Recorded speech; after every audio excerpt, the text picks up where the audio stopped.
राम राम, नमस्कार दोस्तों, कैसे हैं आप सभी।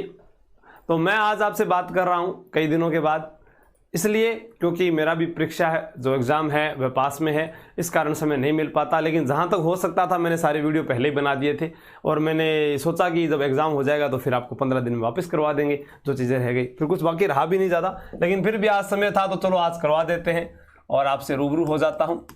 गणेश्वर सभ्यता, आपको मैंने हमेशा कहा है कि धैर्य बनाकर रखें, सब कुछ हो जाएगा और सब कुछ मिल जाए ज़िंदगी में तो कुछ हदरी ख्वाहिशें भी तो रहनी चाहिए ना, वरना तमन्ना किसकी करोगे, है ना। गणेश्वर गणेश्वर गुरु जी खट है, अरे अपना जिला में है खट है, नीम का थाना। नीम का थाना गुरु जी, नीम का थाना, हाँ नीम का थाना कहाँ पर है? सीकर में। और आप जानते हैं अच्छे से सीकर का प्राचीन नाम क्या है? सर वीरभान का बास, very good. Hitech city Sikar, very good sir. Shaheen Shubhankar किसका? सीकर का, बहुत बढ़िया। अभी देखो यहां हम बात कर रहे हैं गणेश्वर सभ्यता की। कोई भी सभ्यता है किसी नदी के किनारे जरूर विकसित होती है, तो किस नदी के किनारे है? कांतली नदी के किनारे। आंतरिक जल प्रवाह की नदी है कांतली, और हम अच्छी भली भांति जानते हैं कि झुंझुनू जिले को दो बराबर भागों से कांत देती है कांतली, और इसका भाव क्षेत्र तोरावाटी कहलाता है। शेखावाटी की बोली पूछी जाए तो तोरावाटी, कांतली का भाव क्षेत्र पूछा जाए तो तोरावाटी। तो कांतली नदी के किनारे इस रय को याद करो, देखो रय से खोज करता याद आएगा, खोज करता। खोज करता 1973 ईस्वी में कौन है? रतन चंद्र अग्रवाल। कौन है भाई? रतन चंद्र अग्रवाल। 2800 ईसा पूर्व पुरानी सभ्यता मानी जाती है। अब इसके लिए जो एक खास प्रश्न बनता है, गणेश्वर को बोलते हैं ताम्र युगीन सभ्यता की जननी, यानी मां कहते हैं ताम्र युगीन सभ्यताओं की। यह किस आधार पर कहा गया है? रेडियो कार्बन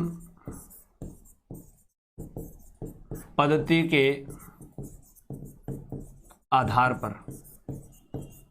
और प्रश्न ये आता है कि किसने कहा था? ये डॉक्टर विजय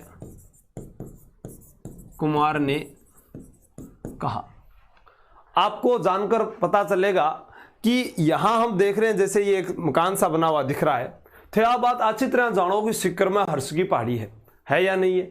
हाँ सर, हर्ष की पहाड़ी पर हर्ष का मंदिर बना हुआ है, नीचे तलहटी में जीर्ण माता का मंदिर बना हुआ है। आगे जाते हैं वो अरावली वाली, फिर वहां पर जाते हैं सर सीकर में रघुनाथगढ़ चोटी आती है, तो बब्बाई के अंदर बब्बाई की चोटी आती है, झुंझुनू जिले के अंदर। बिल्कुल। तो जब हमें यहाँ पता है कि पहाड़ है और पहाड़ होगा तो इसमें जो मकान होंगे वो किसके बनेंगे? पत्थरों के। मकान किसके बनेंगे? पत्थरों के तो बनेंगे। अब पत्थरों के मकान बनेंगे, पत्थर टूट चलेगा नदी में पत्थर के बांध मिल गए। वाह गुरु जी वाह। और तांबा यहां से मिला है तो सबसे ज्यादा 99% जो उपकरण है वो किसके मिलेंगे? तांबे के। और नदी के अंदर मछलियां रहती है तो मछली पकड़ने का कांटा।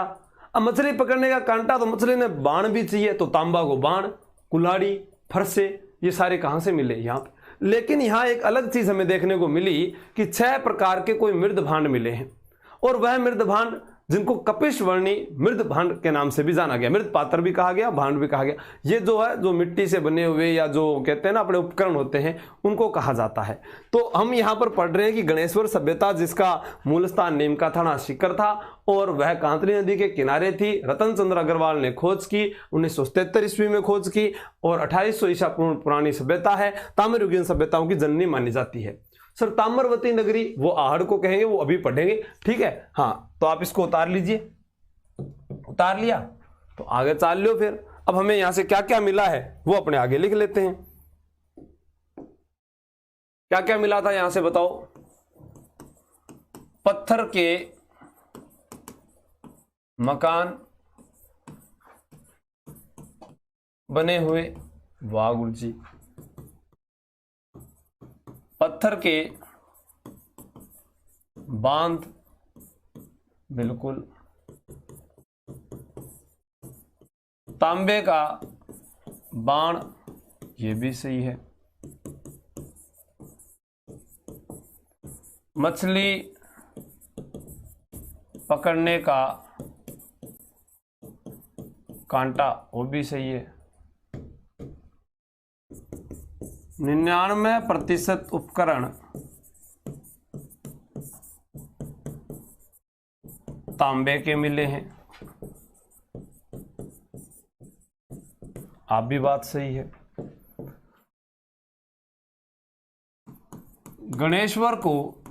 गणेश्वर सभ्यता को पुरातत्व का पुष्कर कहा जाता है। अब पुरातत्व को पुष्कर किया क्या है? अब आप सुनो, इसको पुरातत्व का पुष्कर क्यों कहा जाता है? इस सभ्यता से, यहां से हड़प्पा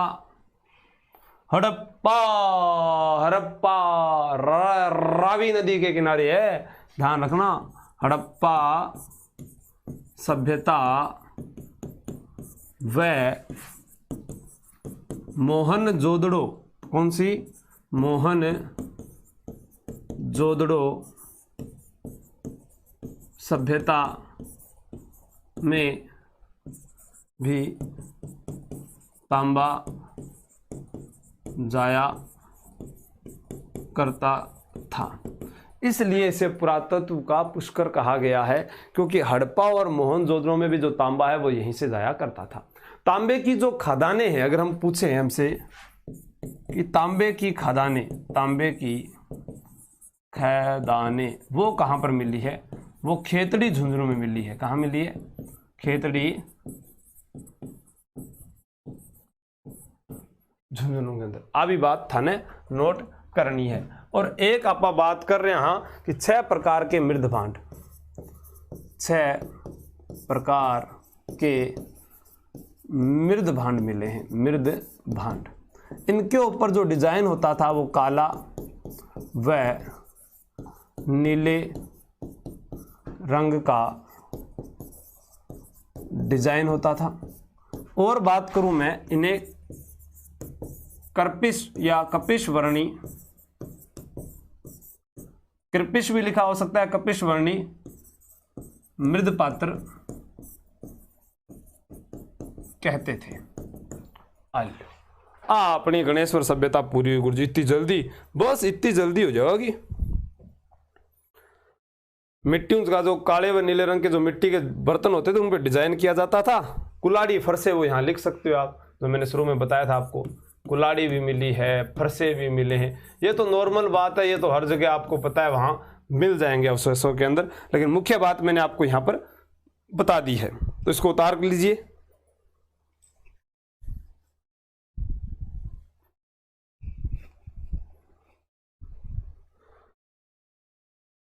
आगे चलते हैं। आगे जैसा कि हमारे सामने एक चित्र आपको फिर दिखाई दे रहा है। गुरुजी आ कौन सी सभ्यता है? अभी बताऊंगा, पहला ही बताया तो अभी बताशा। आ कौन सी है, लिखो फिर। इसको बोलते हैं आहड़ सभ्यता। कौन सी? आहड़ सभ्यता। आहड़ सभ्यता जो है, ऐसे आहड़ ऐसे आयड़ किस नदी के किनारे है? आयड़ नदी के किनारे है, बिल्कुल। ऐसे आहड़ उसे उदयपुर किस जिले में है? उदयपुर जिले में है। ऐसे आहड़ ऐसे अक्षय कीर्ति व्यास, तो इसकी जो खोज है, खोज करता वो कौन है? अक्षय कीर्ति व्यास 1953 ईस्वी। अक्षय कीर्ति व्यास ने इसकी जो खोज वो 1953 ईस्वी में की थी, लेकिन गणेश्वर सभ्यता में जिन्होंने खोज की वही यहाँ पर वापस आते हैं। और आपको पता लगेगा कि गुरुजी रतन चंद्र अग्रवाल, बिल्कुल रतन चंद्र अग्रवाल भी यहाँ पर खोज करते हैं। रतन चंद्र अग्रवाल वो करते हैं 1956 ईस्वी में। इस सभ्यता के हमें उपनाम बहुत ज्यादा देखने को मिलते हैं। क्या मिलते हैं? उपनाम। उपनाम मिलते हैं। अभी यहां जो एच.डी. सोंकलिया उन्होंने उत्खनन कार्य किया था वो भी बताऊंगा, टेंशन ना लो, पहला उपनाम लिखो। ताम्रवती नगरी, आघाटपुर, धूलकोट, बनास संस्कृति। अब बनास संस्कृति के नाम से भी इसको जाना गया है और यह नाम एच.डी. सोंकलिया ने दिया था। ठीक है। अब देखो यहां जैसे ये ऊंचा टीला बना हुआ है, ये वाला, इस ऊंचे टीले को ही नाम क्या दिया गया था? धूलकोट नाम दिया गया था। एक ऊंचा टीला बना, उसे धूलकोट नाम दिया गया। बनास संस्कृति ये नाम किसने दिया? एच.डी. सोंकलिया। एच.डी. सोंकलिया ने ये नाम दिया। तांबावती भी बोल सकते हैं इसको, तांबावती भी बोल सकते हैं। यहां पर सर्वाधिक उत्खनन का कार्य भी एच.डी. सोंकलिया ने किया। डॉक्टर विजय कुमार चक्रवर्ती साहब वो सारे यहां पर आते हैं और यहां से हमें क्या क्या अवशेष मिलते हैं। पहली चीज कि हम यहां पर भी ताम्रवती, या इसको बोलते हैं ताम्रवती नगरी के नाम से जानते हैं, तो यहाँ के लोग तांबे से परिचित थे, ये आप मान सकते हैं, लेकिन चांदी से अपरिचित थे। यहाँ पर जो शव मिले हैं उन्हें जमीन में गाड़ा जाता था, लेकिन खास बात थी कि जैसे उनके वस्त्र थे और वो आभूषणों के साथ ही गाड़ते थे।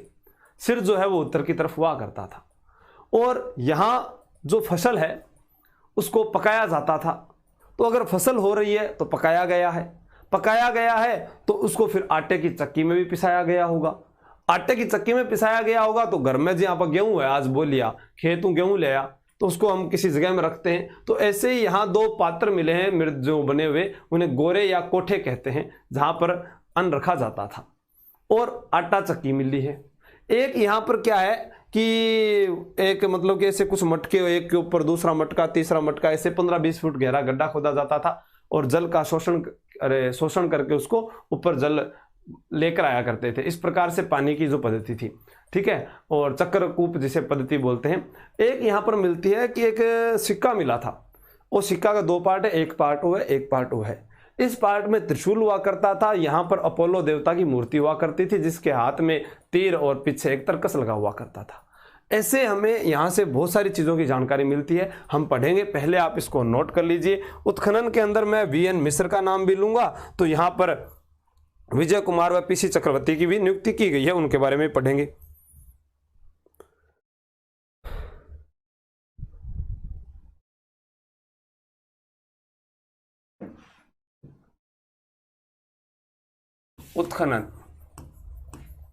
उत्खनन में वी.एन.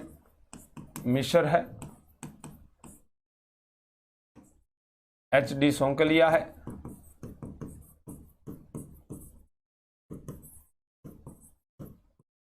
और इनके साथ में इनके अलावा जो डॉक्टर विजय कुमार, जिन्होंने ताम्रयुगीन सभ्यता की जननी कहा था ना गणेश्वर को, वही है डॉक्टर विजय कुमार। वह मैं बोलूं यहां तो पी.सी. चक्रवर्ती की नियुक्ति भी यहाँ पर मिली है। फिर बात करूं मैं, वो तो हो गया उत्खनन की बात, और जी बिल्कुल सही। अब यहाँ पर संयुक्त परिवार व पितृसत्तात्मक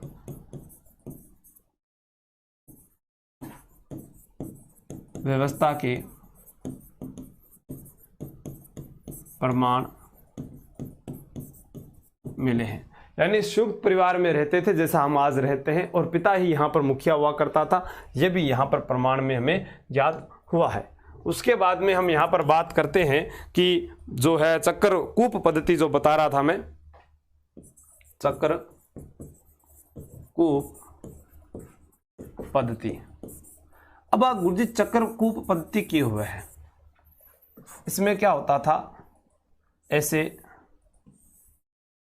वो मतलब कि 15 या 20 फुट गहरा गड्ढा है, और इस गड्ढे के अंदर वो एक मटको है, फिर एक मटको है, फिर एक मटका है, फिर एक मटका है। इस प्रकार से ये मटके होते थे। तो इसमें नीचे से ऊपर की ओर जल लाया जाता था, नीचे से ऊपर की ओर जल लाने की प्रणाली मुख्य रूप में खत्म मिली है, 8वीं मिली है अपन आहार सभ्यता के अंदर। इसको नोट कर लीजिए आप, नीचे से ऊपर जल लाने की, पानी निकालने की वैज्ञानिक विधि बोल सकता हूं मैं उसे, पानी निकालने की वैज्ञानिक विधि इन्हें मैं आराम बोल सकूं, तो इन्हें थे नोट कर लो, ठीक है।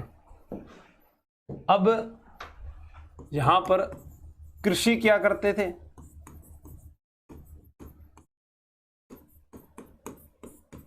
अब खेती करांगा तो अन्न होवेगो, तो अन्न पकाकर खाते थे, अन्न पकाकर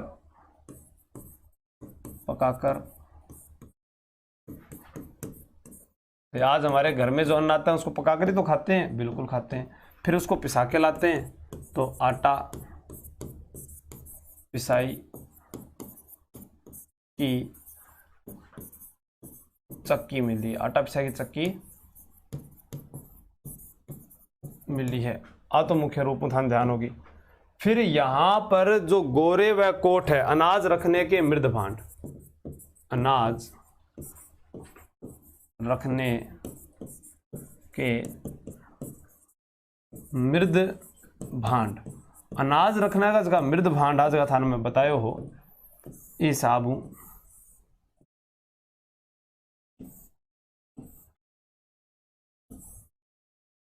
ये अनाज रखने का मृद भांड।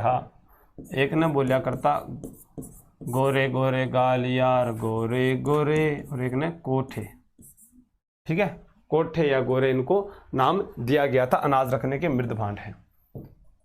फिर यहां से हमें प्राप्त होता है, भाई अब आदमी है मरी जैसी मरसी, तो फिर शव को वस्त्रों व आभूषणों के साथ जमीन में दफनाया जाता था या शव को गाड़ा जाता था।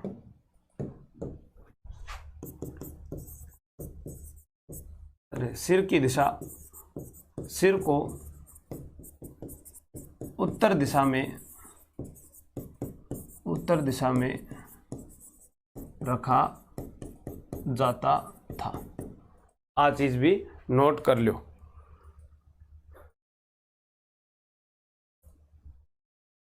कपड़ों व आभूषणों सहित जमीन में गाड़ते थे, सब उत्तर की दिशा होते थे।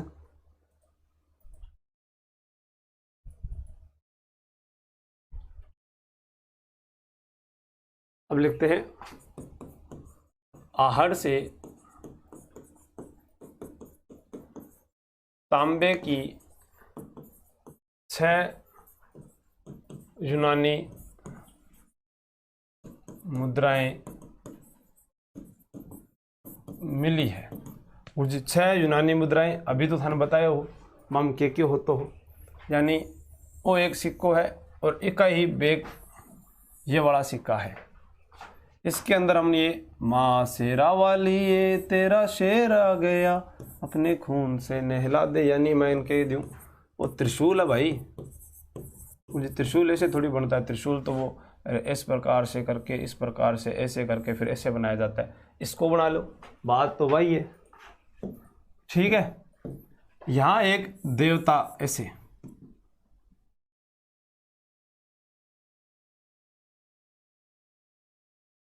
इनका जो हाथ है इस हाथ में ये तीर मिला है। क्या मिला है? तीर। और इनकी जो पीठ है, यहाँ पीठ के पीछे जैसे मैं ये बता दूं, वो एक पीछे लटकायड़ो है, वो मिलियो है तरकश। और ये किसकी फोटो है? यूनानी देवता अपोलो की फोटो मिली है। यूनानी देवता अपोलो की फोटो मिली है, 6 यूनानी मुद्राएं मिली आहड़ से तांबे की, ये ध्यान रखना है।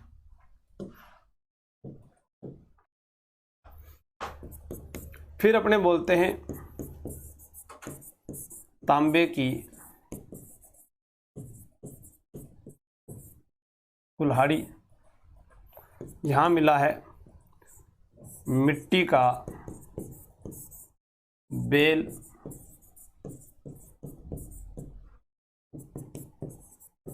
नारी की कमर तक की प्रतिमा या मूर्ति, से कमर तक की मूर्ति मिली है। मूर्ति क्या मिली है गुरुजी? ये कमर है और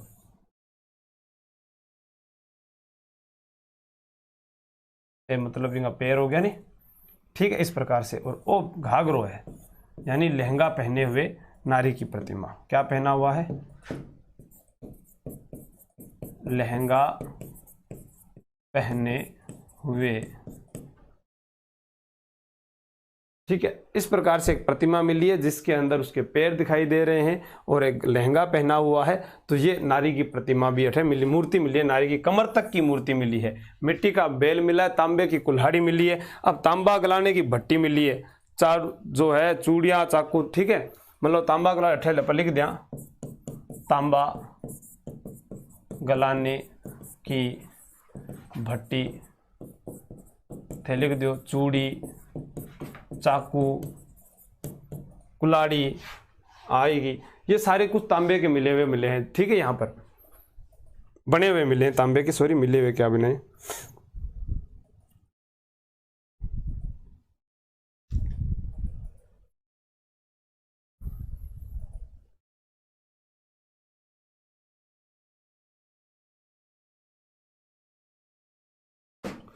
अब बिना हत्थे का जल पात्र मिला है, यानी हिसाब वो अपना जग हो एक नहीं, एक वो मिल लिया बस, इंगे वो हाथ बिना हाथ वालों को नहीं। ऐसे जल पात्र कहाँ होते थे? ईरान में, अफगानिस्तान में,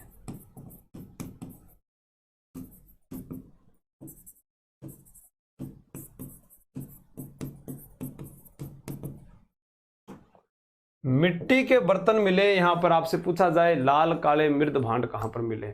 मुख्य रूप सारू मोस्ट इंपोर्टेंट प्रश्न है। बिना हत्थे के जलपात्र हो गया, और जो है मिट्टी के जो है प्रमुख के अंदर होता था, मिट्टी के बर्तन सर्वाधिक मिले हैं। मैं ऐसे बोल सकता हूं, लाल काले मृदभांड का प्रमुख केंद्र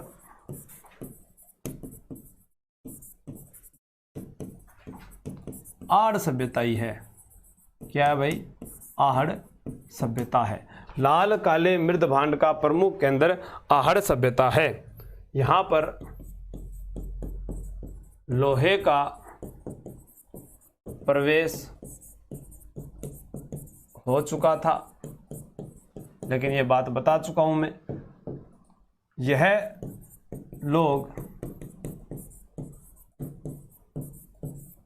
चांदी से अपरिचित थे, अपरिचित थे।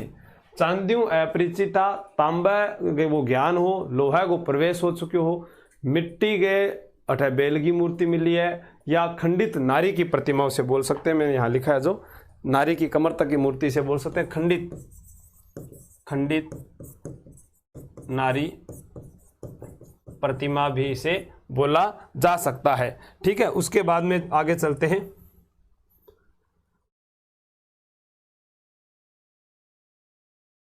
अब इसके बारे में एक नोट लगाकर बात लिखो। 40 फीट गहरे गड्ढे से ज्ञात होता है कि आहड़ सभ्यता 8 बार बसने व 8 बार उजड़ने, 8 बार बसने व 8 बार उजड़ने का प्रमाण मिला है। ठीक है, नोट कर लो।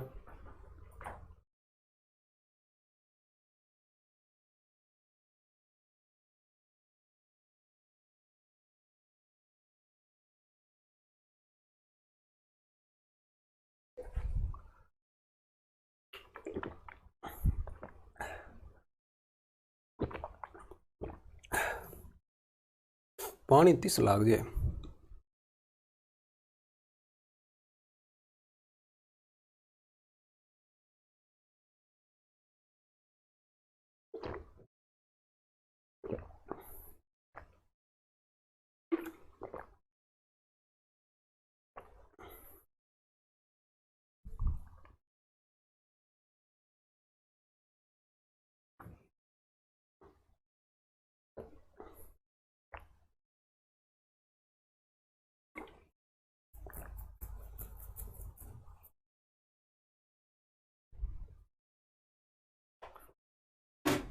तो आगे चला। हाँ, आहड़ में 8 ही लिख दूंगे, छोटी सी बात है, ये लिख देता हूं। 40 तांबे की खदानें मिली है और छपाई के ठप्पे, छपाई का केंद्र मिला है, इसे वो छपाई के ठप्पे या अपने केंद्र बोल सकता हूं, क्योंकि आपको पता है चित्तौड़गढ़ उदयपुर वाला जो क्षेत्र है वहां पर छपाई का कार्य होता था। अब आगे एक सभ्यता और पढ़ते हैं। गुरु जी कौन सी पढ़ांगा? लिखो तो शुरू आ गए।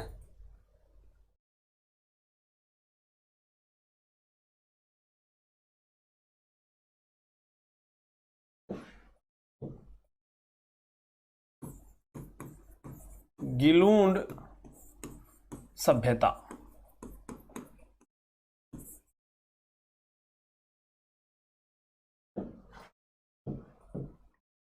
गिलूंड सभ्यता राजस्थान के राजसमंद जिले में है।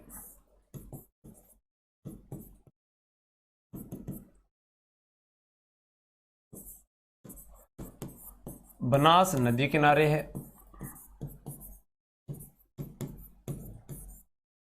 यहां पर जो अपने बात बोले, इसे ग्रामीण संस्कृति भी कहते हैं।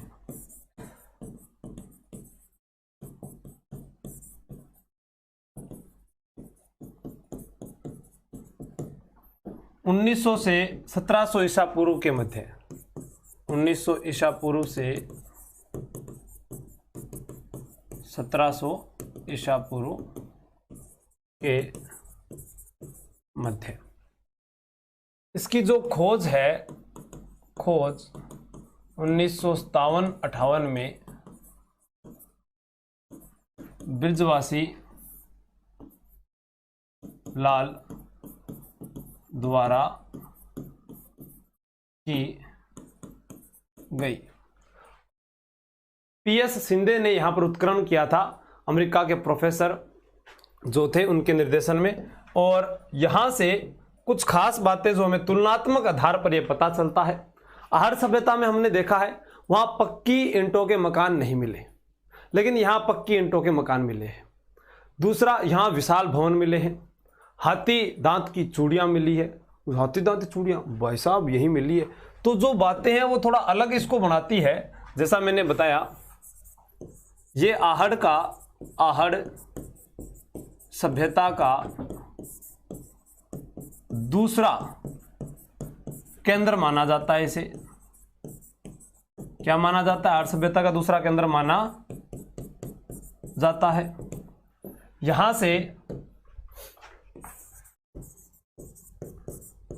से क्या मिला है? यहां से विशाल भवन मिले हैं, विशाल भवन मिले हैं। हाथी दांत की चूड़ियां मिली है, हाथी दांत की चूड़ियां मिली है। और मैं यहां पर ही बता रहा था, पक्की ईंटों के साक्ष्य मिले हैं। तो पक्की ईंटों के साक्ष्य मिले हैं, वहां पर नहीं मिले, ये आपको पता है। कहां पर नहीं मिले?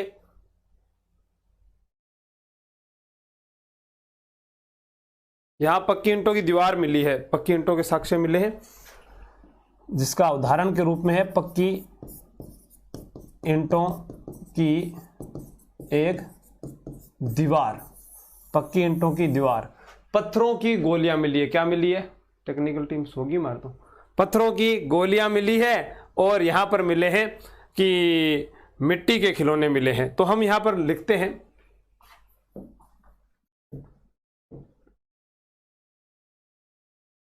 पत्थर की गोलियां और मिट्टी के खिलौने। उत्खनन किसने किया था? उत्खनन वीएस शिंदे ने अमेरिका के हेनरी मार्शल के निर्देशन में। ओ थाने नोट करण है पूरो को पूरो, ठीक है, सॉरी, ग्रेगरी पोर्सल के निर्देशन में। हेनरी मार्शल ने मार्शल शब्द कल पढ़ा था, जो अमेरिका के ग्रेगरी पोर्सल के निर्देशन में। तो हम पढ़ते हैं कि गिलून सभ्यता जो है राजसमंद जिले के अंदर है। इसे ग्रामीण संस्कृति कहा गया। आहड़ सभ्यता का दूसरा केंद्र है। आहड़ में जहां पर पक्की ईंटों के साक्ष्य नहीं मिले, यहां पर पक्की ईंटों की बनी हुई एक दीवार मिली है। ब्रिजवासी लाल जो कालीबंगा सभ्यता में पढ़ते हैं, उन्होंने इसकी खोज की थी। प्रोफेसर शिंदे ने यहाँ पर जो पोशल साहब है अमेरिका के, उनके निर्देशन में उत्खनन किया और यहाँ से बहुत बड़े बड़े भवन मिले है। और क्या मिले है? मिट्टी का खिलौना मिला है। और क्या मिली है? हाथी दांत की चूड़ियाँ मिली है, पत्थर की गोलियाँ मिली है। ये सारी चीज़ें खटू मिली अपन है, गिलून सभ्यताओं मिली है। और आहड़ सभ्यता का दूसरा केंद्र माना जाता है। आ मुख्य नोट उसे बात कर लियो। ठीक है दोस्तों, आज हम इतना ही पढ़ेंगे। जय हिंद, जय भारत। जय हिंद साथियों, नमस्कार। कैसे हैं आप सभी? तो थोड़ा सा क्षमा प्रार्थी, और आप लोग एडजस्ट भी कर लेंगे क्योंकि पहले एक एग्ज़ाम था और उसके बाद में कहूँ तो ऑफलाइन क्लासों का आगाज़ हो गया, तो समय ना मिलकर थोड़ा सा उधर भी ध्यान देना ज़रूरी था। और जैसा पिछला एग्जाम हुआ उसमें जितना करवाया हुआ था उससे कुछ बाहर नहीं गया, और अब भी अपने जितना करवाएंगे उससे बाहर नहीं जाएगा, ये मैं आशा करता हूं। तो जो हमारे टॉपिक रह गए उन्हीं से हम शुरुआत करते हैं। जैसा सभ्यता चल रही थी, तो सभ्यता में मैं यहां पर बात करूं तो आज हम पढ़ेंगे बेराट सभ्यता। किसके बारे में बात करेंगे? बेराट सभ्यता। प्रश्न यह आता है कि बेराट जो सभ्यता है, सबसे पहला प्रश्न कि यह किस जिले में है, तो हमें यह पता होना चाहिए कि बेराट जो है वह जयपुर में है। कहां पर है? जयपुर में। दूसरा प्रश्न, बेराट किस नदी के किनारे है? क्योंकि हमारी जो सभ्यताएं हैं इनका विकास नदी के किनारे हुआ, तो बाणगंगा नदी के किनारे, बाणगंगा नदी के किनारे। विराट सभ्यता किस नदी के किनारे है भाई? बाणगंगा नदी के किनारे है। फिर प्रश्न आता है कि बेराट की स्थापना,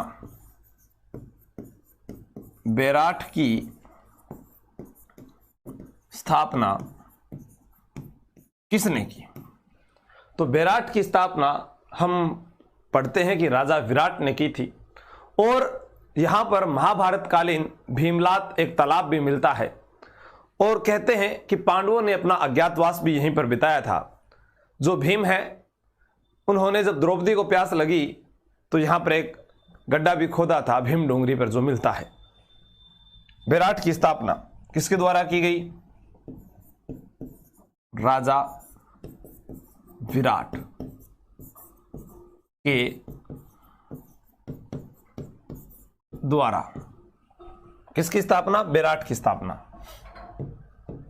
फिर प्रश्न की बात करूं मैं, बेराट की स्थापना राजा विराट के द्वारा बाणगंगा नदी के किनारे है। बेराट सभ्यता जयपुर में है।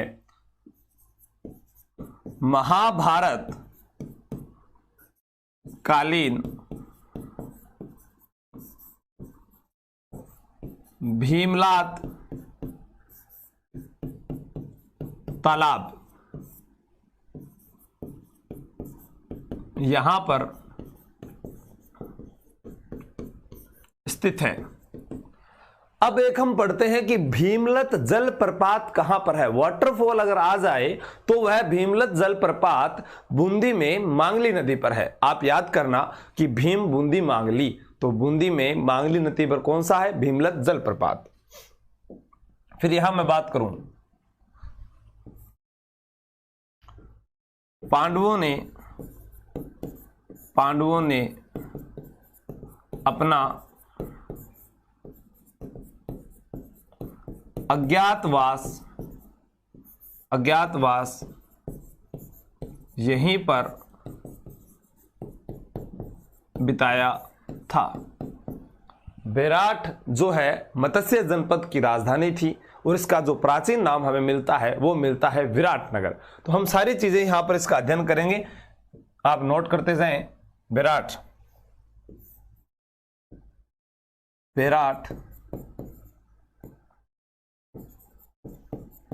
मत्स्य जनपद की राजधानी था।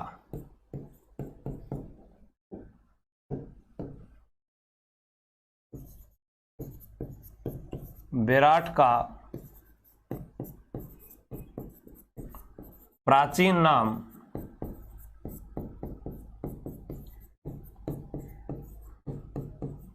विराटनगर, या मत्स्य जनपद की राजधानी विराटनगर कह दो या बेराट कह दो, क्योंकि इसी का नाम विराटनगर है। जब यहां पर चीनी यात्री ह्वेनसांग आता है तो बन एक नाम राख्यो हो के गुरुजी पार यात्र, वो भी बताएंगे। तो एक बार इसको आप नोट कर लीजिए। फिर आगे चलते हैं कि भीम ने यहां पर एक गड्ढा खोदा था लात मारकर प्यास बुझाने के लिए।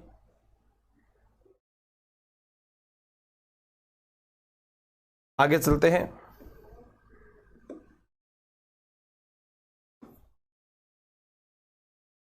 जनश्रुति के अनुसार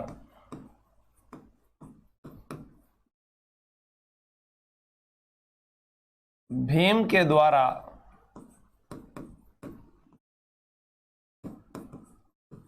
द्रौपदी को प्यास लगने पर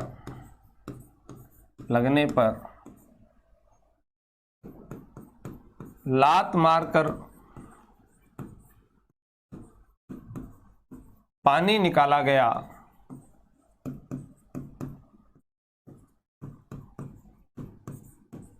उस पहाड़ी को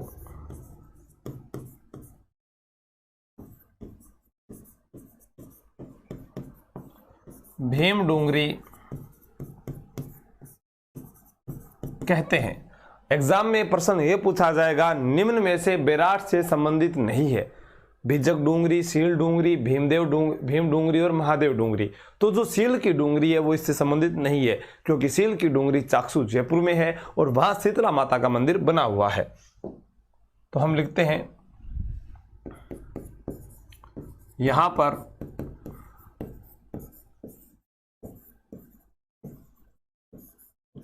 भिज्जक की पहाड़ी,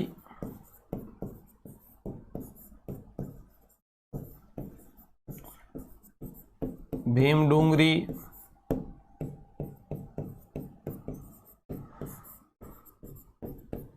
गणेश डूंगरी, महादेव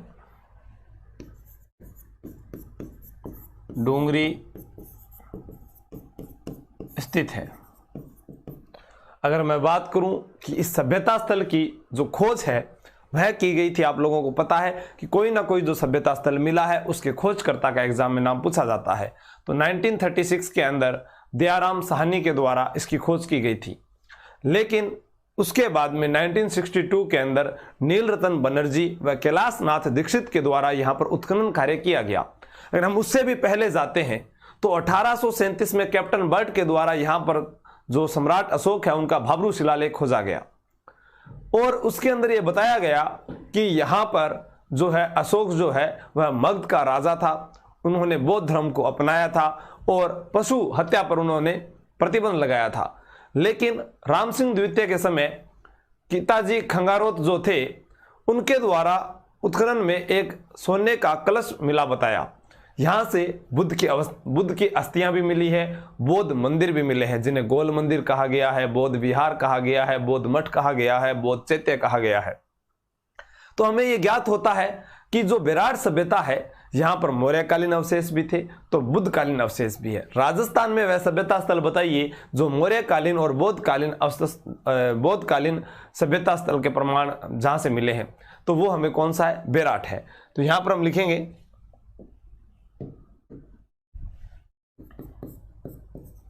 600 ईसा पूर्व से 322 ईसा पूर्व इसका कालक्रम है। ठीक है, पहले वो लिख लेते हैं। बेराट सभ्यता स्थल का काल कर्म 600 ईसा पूर्व से 322 ईसा पूर्व तक। लिखो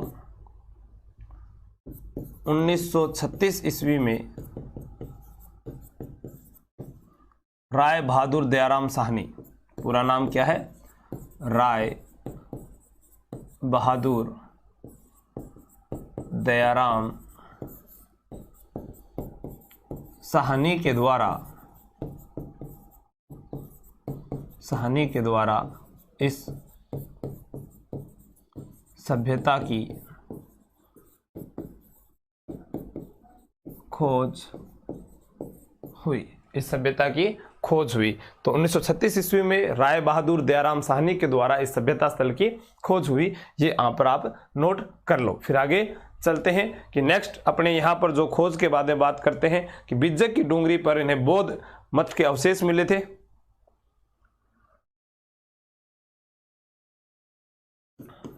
इन्हें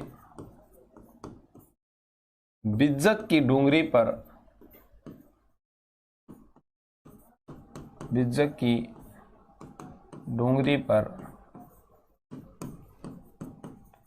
बौद्ध मठ के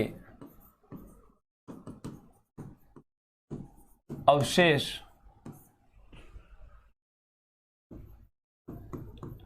प्राप्त हुए, जिन्हें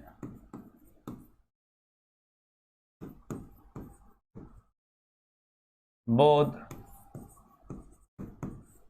विहार कहा गया। बौद्ध विहार कहा गया।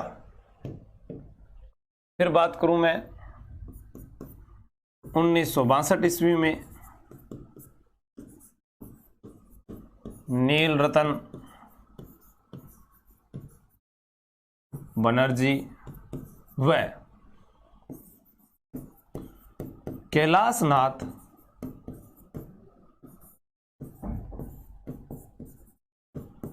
दीक्षित के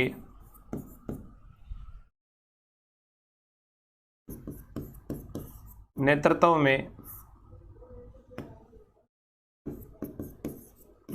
में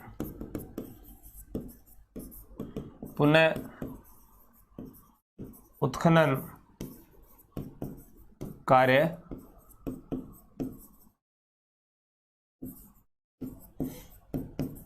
करवाया गया।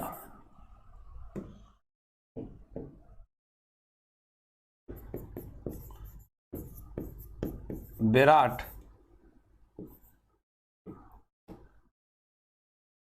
इसे वो सर्वप्रथम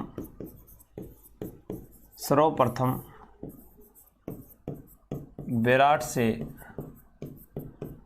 1837 ईस्वी में बिज्जक पहाड़ी से कैप्टन हो गया, कैप्टन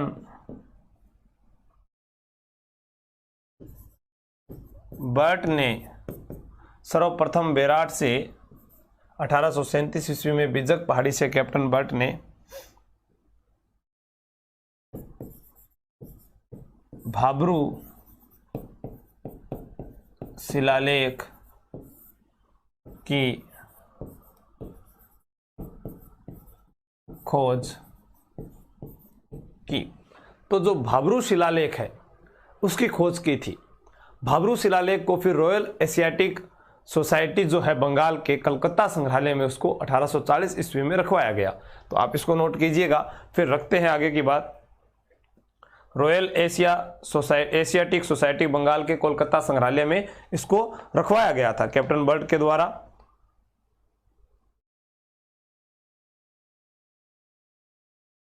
कैप्टन बर्ट ने भाब्रू शिलालेख की खोज की।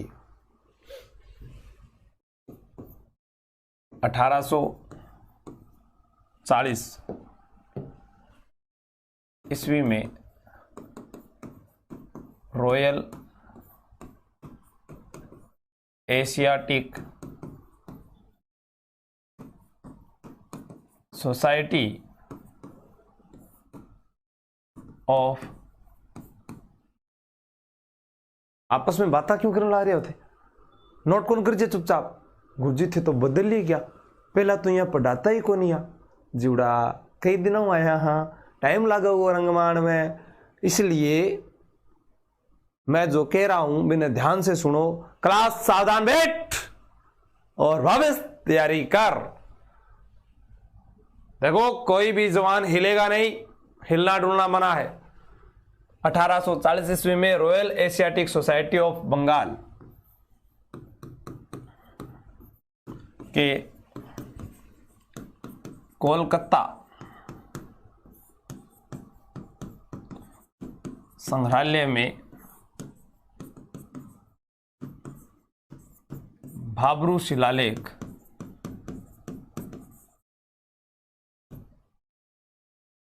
को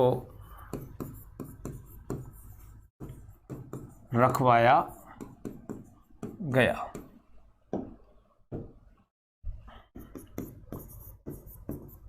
इस शिलालेख में मौर्य सम्राट अशोक को मगध का राजा बताया गया है।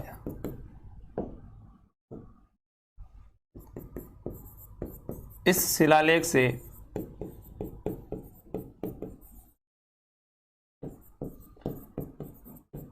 प्राप्त जानकारी के अनुसार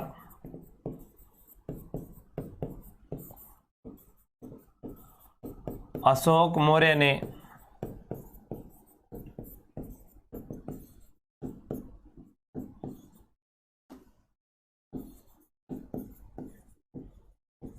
बौद्ध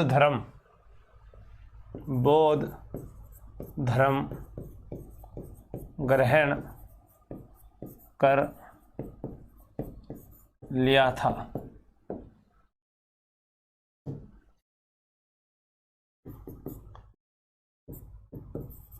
अशोक द्वारा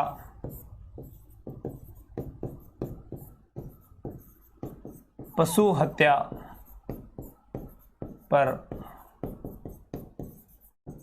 प्रतिबंध की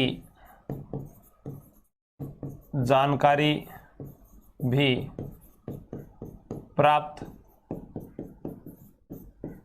होती है। यानी अशोक मौर्य के द्वारा बौद्ध धर्म को अपनाया गया, उससे जो है हमें इस शिलालेख के नीचे बुद्ध धम्म संघ ये भी लिखा हुआ मिला है। पशु हत्या पर निषेध है वो भी पता लगता है। और भाब्रू शिलालेख बीजक की पहाड़ी बेराट से हमें प्राप्त हुआ, कैप्टन बर्ड के द्वारा खोजा गया। अशोक के शिलालेखों को सर्वप्रथम पढ़ने वाला व्यक्ति जो था वो जेम्स प्रिंसेप था, और अशोक के शिलालेखों को सर्वप्रथम खोजने वाला व्यक्ति वो टिफ हैंडलर था। लेकिन यहाँ हमसे इसके बारे में ही पूछा जाएगा। आगे बात करते हैं, बौद्ध धर्म का अनुयायी था यह पता चलता है।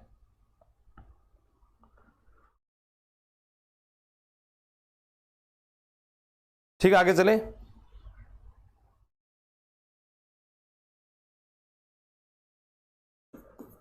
इस शिलालेख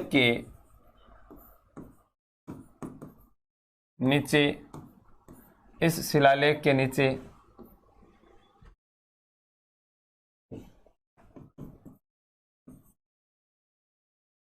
बुद्ध धम्म संघ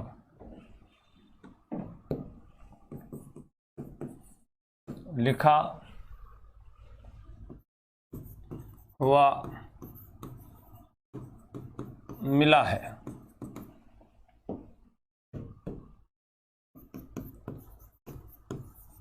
अशोककालीन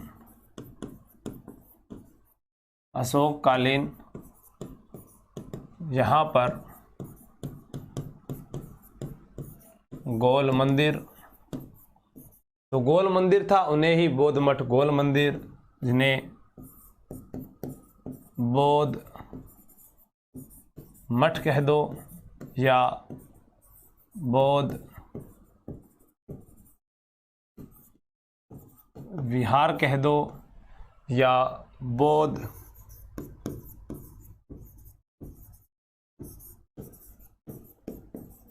चैत्य मिले हैं। अशोककालीन यहाँ पर गोल मंदिर, बौद्ध मठ, बौद्ध विहार और बौद्ध चैत्य मिले हैं। अब क्या था, 1871 में 1871 ईस्वी में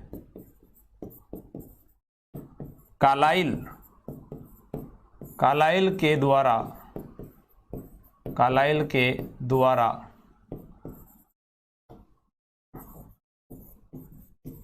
बीजक पहाड़ी से एक और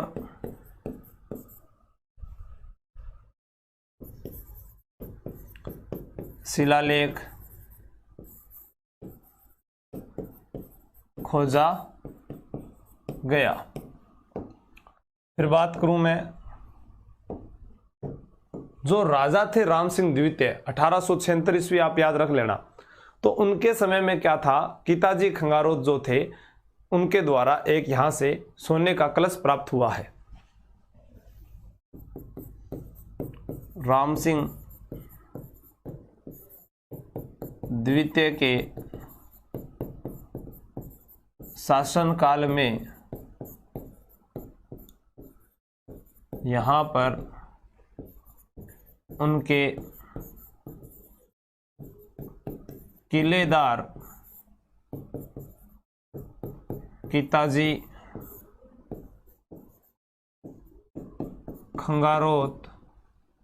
खंगारोतों की जो राजपूत हुआ करते थे खंगारोत, उनकी जो कुल देवी है वो ज्वाला माता है, और ज्वाला माता का जो मंदिर है वो जोबनेर जयपुर में है। जोबनेर की फूल पत्ती वाली साड़ियां प्रसिद्ध है। तो जोबनेर के ही रहने वाले थे हीरालाल शास्त्री। हीरालाल शास्त्री राजस्थान के प्रथम मनोनीत मुख्यमंत्री, प्रथम निर्वाचित मुख्यमंत्री टीकाराम पालीवाल, प्रथम मनोनीत व निर्वाचित मुख्यमंत्री जयनारायण व्यास। ठीक है, राम सिंह द्वितीय के शासनकाल में यहां उनके किलादार किताजी खंगारोत को स्वर्ण कलश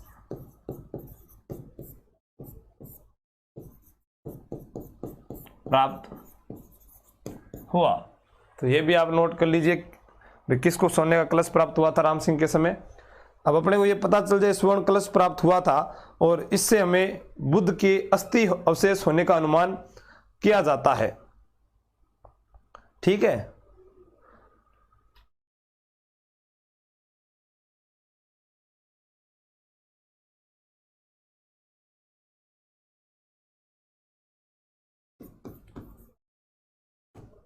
इस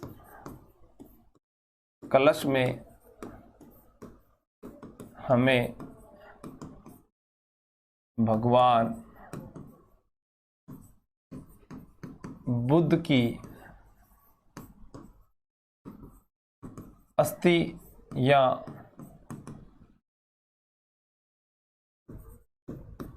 होने के प्रमाण मिलते हैं। अब यहां पर क्या है, बुद्ध की अस्थियां मिली है, तो एक बुद्ध की मथुरा शैली में बनी एक मूर्ति मिलती है, जो भारत में सबसे प्राचीनतम बुद्ध की मूर्ति बताते हैं। यहां पर भगवान बुद्ध की मथुरा शैली में निर्मित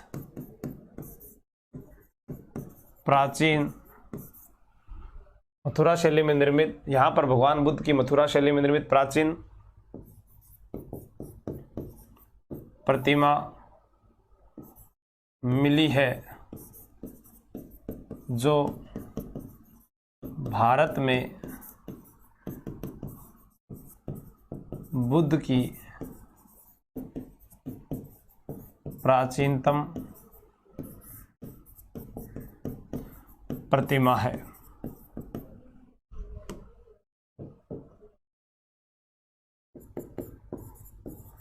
चीनी यात्री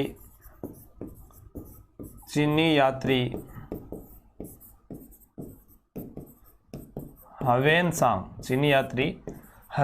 ने, जब चीनी यात्री हवेनसांग आया था तो इसने विराट को क्या नाम दिया, पार यात्र। जैसे भीनमाल को पिलोमोलो। चीनी यात्री हवेनसांग को युआन चुआंग भी कहते हैं, यात्रियों का राजकुमार भी कहते हैं, प्रिंस ऑफ प्रिलिमेज ये भी कहते हैं।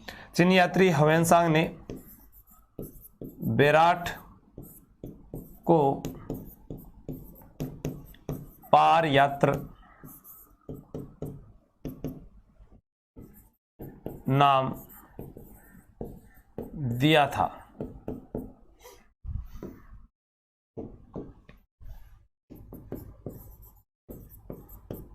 विराट की सभ्यता से यूनानी राजा मिनेंडर के यूनानी राजा मेनेंडर की मुद्राएं प्राप्त हुई है।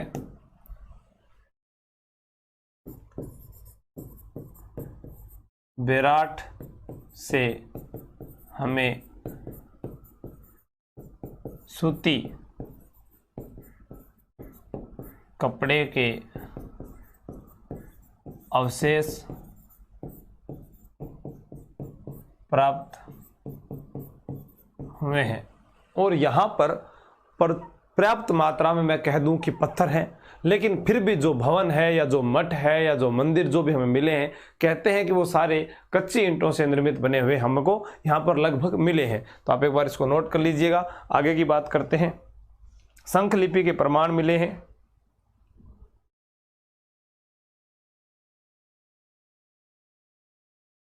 ठीक है,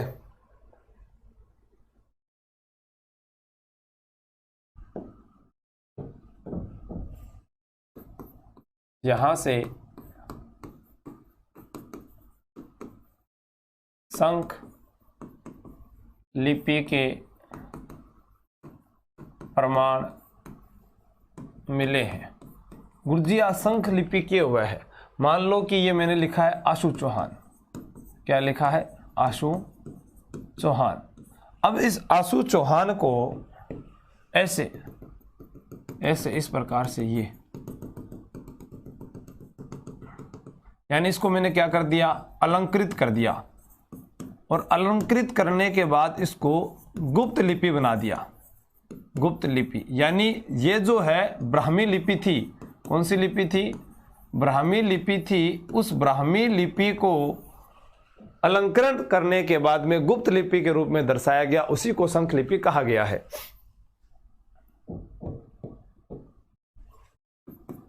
8 पंचमार्क या आहत सिक्के प्राप्त हुए हैं।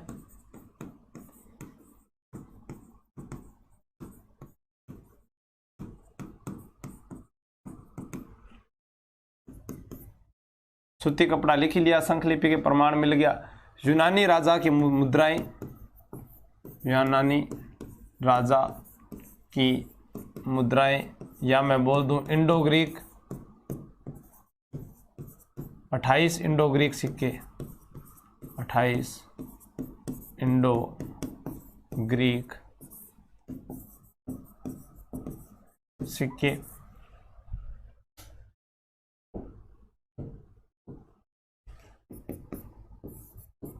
पत्थरों की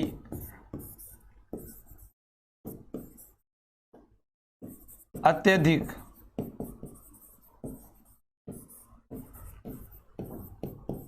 उपलब्धता के बाद भी यहाँ पर भवन, पत्थरों की अत्यधिक उपलब्धता के बाद भी यहाँ पर जो भवन है, भवन, पत्थरों की अत्यधिक उपलब्धता के बाद भी यहाँ पर भवन, पत्थरों की अत्यधिक उपलब्धता के बाद यहाँ पर भवन व मठ कच्ची ईंटों को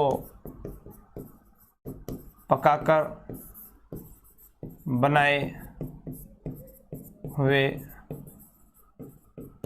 मिले हैं। मैं ये कह सकता हूँ कि यहाँ पर मौर्यकालीन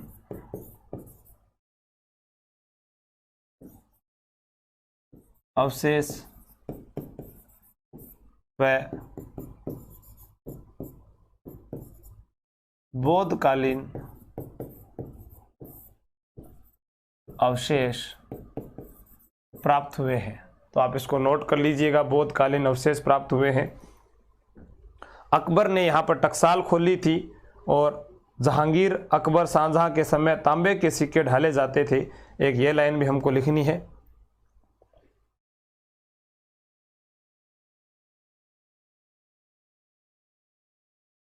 पूछा जाए सूती कपड़े के अंदर आपको कितनी मुद्राएं मिली थी? 36 मुद्राएं आप बताओगे।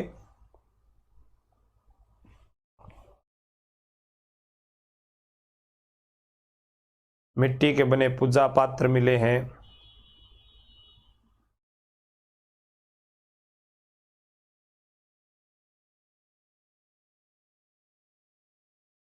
मौर्य कालीन बहुत यहाँ महाजनपद संस्कृति के साथ महाजनपद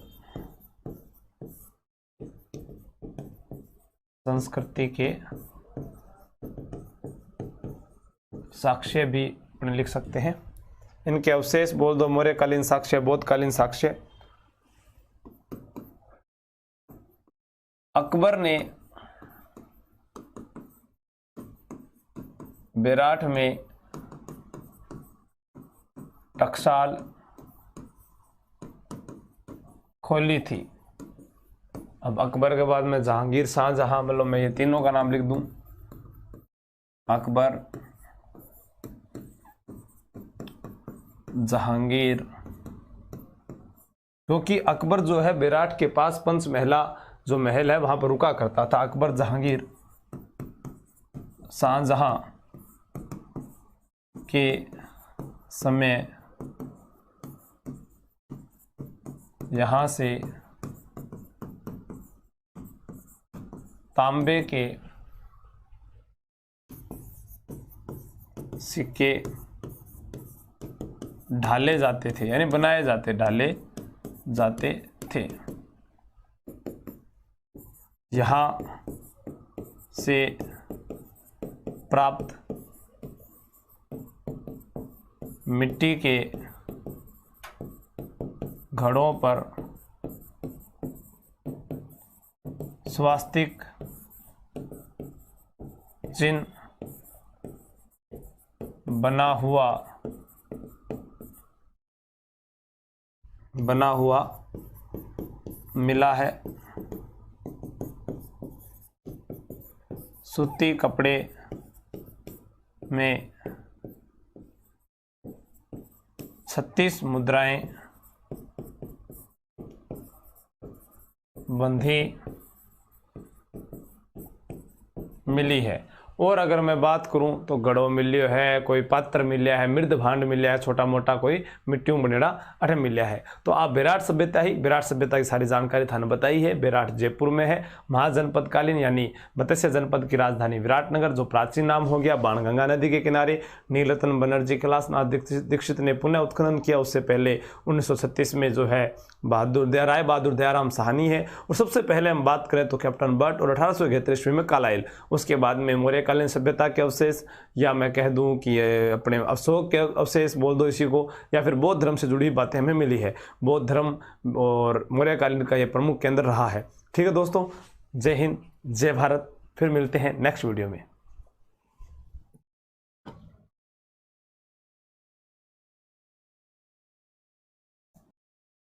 जय हिंद साथियों, नमस्कार। गुरुजी के पढ़ाओगा आज? अरे पढ़ लियो रे, टाइम को नहीं रहे जीवड़ा, बहुत जल्दीबाजी में पढ़ाना पड़ेगा। सभ्यताएं, हम सभ्यताएं पढ़ रहे थे। सर आपने कहा था ना, भी करवा दूंगा, नहीं करवाया। सर आप तो लाइव आते नहीं हो, कभी वहां नहीं पढ़ाते हो, कभी यहाँ नहीं पढ़ाते हो। तो शक्तिमान, मैं अब थाने करवा रहे हूँ तो कर लो। ठीक है जीवड़ा, नाराज को नहीं होना। आप इस दुनिया में अठी रहना है। नलियासर सभ्यता, नलियासर सभ्यता। सर नलियासर सभ्यता है कहां पर?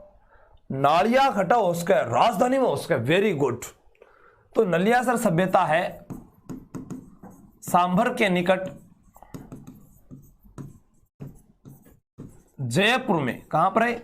जयपुर में सांभर के निकट है।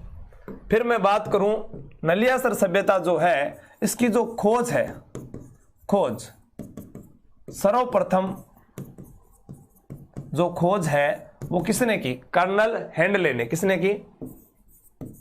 कर्नल हैंडले ने इसकी सर्वप्रथम खोज की। उसके बाद में खोजकर्ता जो आए उनका नाम था दयाराम साहनी। सर्वप्रथम कर्नल हैंडले और बाद में दयाराम साहनी ने इसकी खोज की थी। सर यहां से क्या क्या प्राप्त हुए, बस यही याद करना है। देखो इसके पीछे क्या लिखा हुआ है? सर काट दिया किंगो, एक शेर को तलवारों काट दिया। हाँ, यहां मिले हैं हड्डी के पासे मिले हैं मिट्टी के आभूषण मिले हैं। और गुरुजी मिट्टी के बाट मिले हैं। और गुरुजी और बताओ। और तो जीवड़ा ले भाई। अब लिख, श्रवण निर्मित सिंह का सिर मिला है। तलवार 105 कुषाण कालीन मुद्राएं। कुषाण कालीन मुद्राएं। सर हमें तो ये बता दो कि ये जो सभ्यता है वो कौन सी है, बस इतना ही पूछ लो।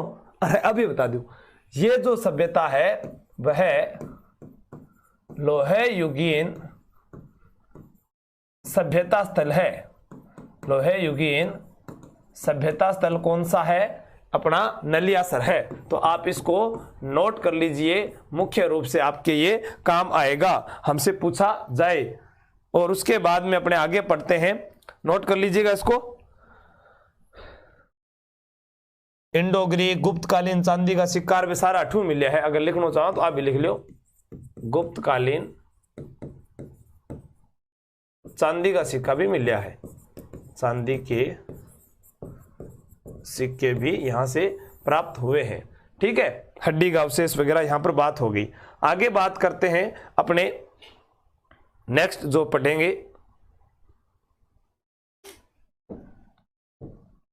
नगरी सभ्यता की। नगरी सभ्यता बेड़च नदी के किनारे चित्तौड़गढ़ जिले में है। अष्टाध्यायी जो है पाणिनि की रचना, उसके अंदर इसे मध्यमिका कहा गया था। डी.आर. भंडारकर के द्वारा इसकी खोज की गई। बाद में 1872 में कालाइल भी आ जाते हैं। महाभारतकालीन व गुप्तकालीन अवशेष बिल्कुल वही बात कर रहे हैं। किसकी बात करेंगे? नगरी सभ्यता की। नगरी सभ्यता सर चित्तौड़गढ़ जिले में है। कहाँ है? चित्तौड़गढ़। गढ़ तो गढ़ चित्तौड़गढ़, बाकी सब गढ़ैया। इसमें बेड़च नदी के किनारे है। किस नदी के किनारे है? बेड़च नदी के किनारे है। बेड़च नदी के किनारे है। सर नगरी सभ्यता की खोज डी.आर. भंडारकर व केंद्रीय पुरातत्व विभाग, केंद्रीय पुरातत्व विभाग के द्वारा की गई। केंद्रीय पुरातत्व विभाग के द्वारा की गई। के द्वारा की गई। अब हम इसमें लिखेंगे कि ये महाभारतकालीन और गुप्तकालीन सभ्यता स्थल के अवशेष प्राप्त हुए हैं। यहां से महाभारत कालीन व गुप्तकालीन सभ्यता के अवशेष प्राप्त हुए हैं। बात समझ में आ गई? आगे गुरु जी, यहां मैंने अभी बताया कि पाणिनि की अष्टाध्यायी में इसका नाम जो है वो क्या मिला था? सर इसका नाम मध्यमिका। लेकिन खोज 1872 ईस्वी में किसने की? 1872 में कालाइल ने। सर ये कालाइल वही है क्या जो बेराट के अंदर 1871 के अंदर खोज करे? बिल्कुल वही बता रहे हो आप। दोनों चीजें एक साथ आप याद कर लेना। फिर मैं बता रहा हूं, पाणिनि संस्कृत के विद्वान थे ना, पाणिनि की अष्टाध्यायी। पाणिनि की अष्टाध्यायी में इसका नाम मध्यमिका मिलता है। अपने जब पढ़ते हैं कि सर मेवाड़ को मेदपाट कहते थे, मेदपाट के अलावा प्रागवाट कहते थे, फिर प्रागवाट मेदपाट जो है उसकी राजधानी सीवी जनपद हुआ करती थी। सीवी जनपद की राजधानी मध्यमिका मेदपाट, प्रागवाट, शिवी जनपद कहते थे। शिवी जनपद की राजधानी मध्यमिका हुआ करती थी। मध्यमिका को वर्तमान में नगरी कहते हैं और नगरी चित्तौड़गढ़ जिले में है। तो वही मध्यमिका जो है वो हमारी क्या है, नगरी है। ठीक है। अगर आपसे पूछ लिया जाए कि सर नगर सभ्यता कहाँ है, अगर पूछ लिया जाए कि नगर सभ्यता, तो नगर सभ्यता अगर आए ऑप्शन में तो आप उत्तर आंख मीच कर टोंक कर देना। लेकिन नगरी आए तो बेड़च नदी के किनारे चित्तौड़गढ़ जिले में है। तो इसको उतार लीजिए। फिर आगे की बात करते हैं कि यहां पर क्या क्या हमें प्राप्त हुआ है। आहत व शिवी जनपद के सिक्के मिले हैं और कुछ ज्यादा कुछ चीजें यहां से हमें नहीं मिली है।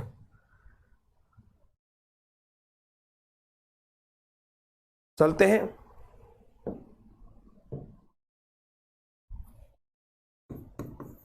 शिव की नटराज मूर्ति बोल दीजिए। गुप्तकालीन मंदिर,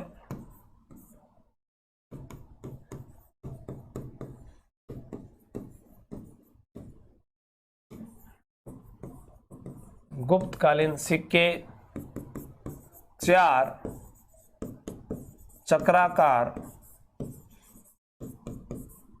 कुएं।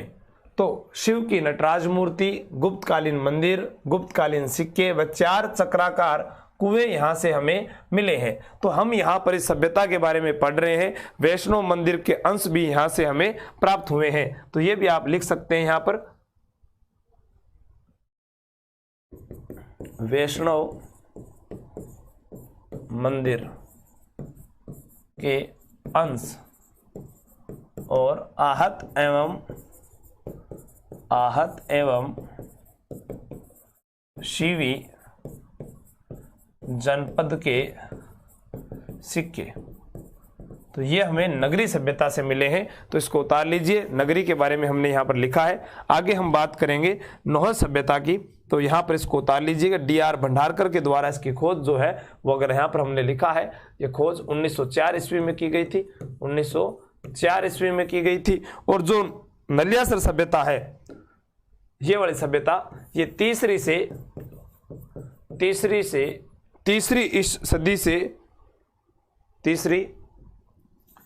सदी ईसा पूर्व से 6ठी शताब्दी की है। दोनों याद आ गई तो दोनों लिख देते हैं, 6ठी शताब्दी की है। तो दोनों आपने उतार लिया होगा। आगे की बात करते हैं। नेक्स्ट यहां चलते हैं। अब बात करेंगे नौह सभ्यता की बात करेंगे। किसकी बात करेंगे, उतार लिया क्या? चलते हैं भाई। इसकी खोज किसने की थी सर? इसकी खोज तो सर डेविडसन के द्वारा की गई थी। खट्टूम पडराया हो रहे थे।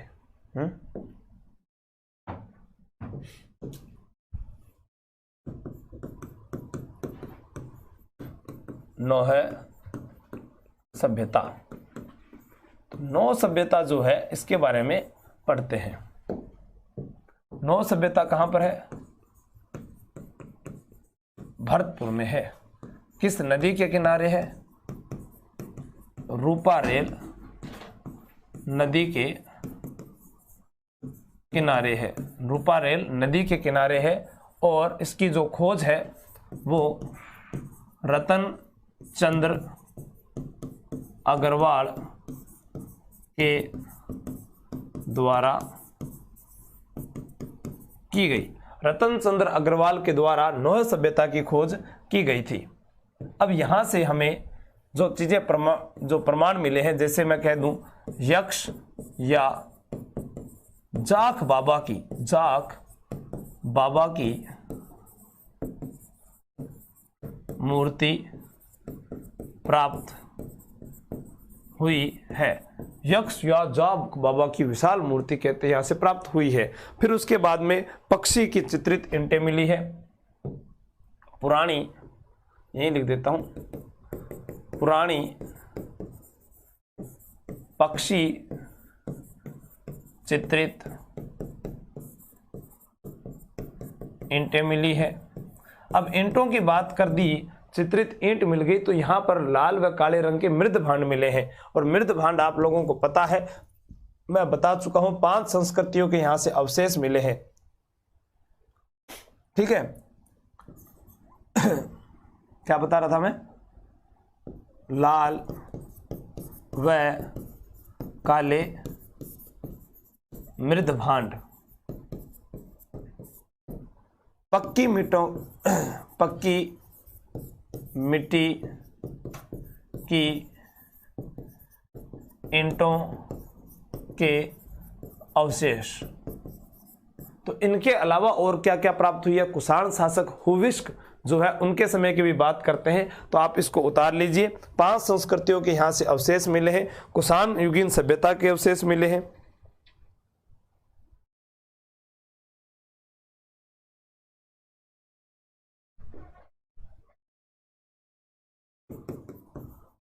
कुषाण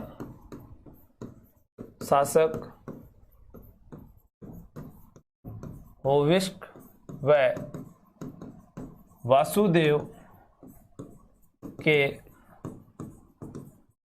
सिक्के मिले। गुरुजी हम समझाने वाली बात ही नहीं है, जो समझाने वाली चीजें थी वो आपको 4 सभ्यताएं बता दी है। ठीक है, यानी 5 संस्कृतियों के अवशेष प्राप्त हुए हैं। कुषाण शासक हुविस्क, वासुदेव के सिक्के मिले हैं, 5 संस्कृतियों के अवशेष प्राप्त हुए हैं। और मैं कह दूं कुषाण संस्कृति के बारे में जानकारी मिलती है। तो मुख्य रूप से यहां पर हम बात करें, नौहर सभ्यता जो भरतपुर में है, रूपारेल नदी के किनारे है, इसकी खोज रतन चंद्र अग्रवाल ने की थी। वह डेविडसन, इनके साथ एक नाम और आ जाता है, आपको अगर याद किया जाए, कभी किसी किताब में लिखा हुआ मिल जाए कि डेविडसन, तो वो कौन है? डेविडसन भी आप यहां पर ध्यान रख लेना। 1911 के लगभग इन्होंने ये खोज की थी, 1963-64 में, सॉरी 1963-64 ईस्वी में ये खोज इनके द्वारा की गई थी। लौह एवं कृषि संबंधी उपकरण मिले हैं, पशुओं की मृण मूर्तियां मिली है यहां से। आगे चलते हैं, आगे हम बात करेंगे जिसके बारे में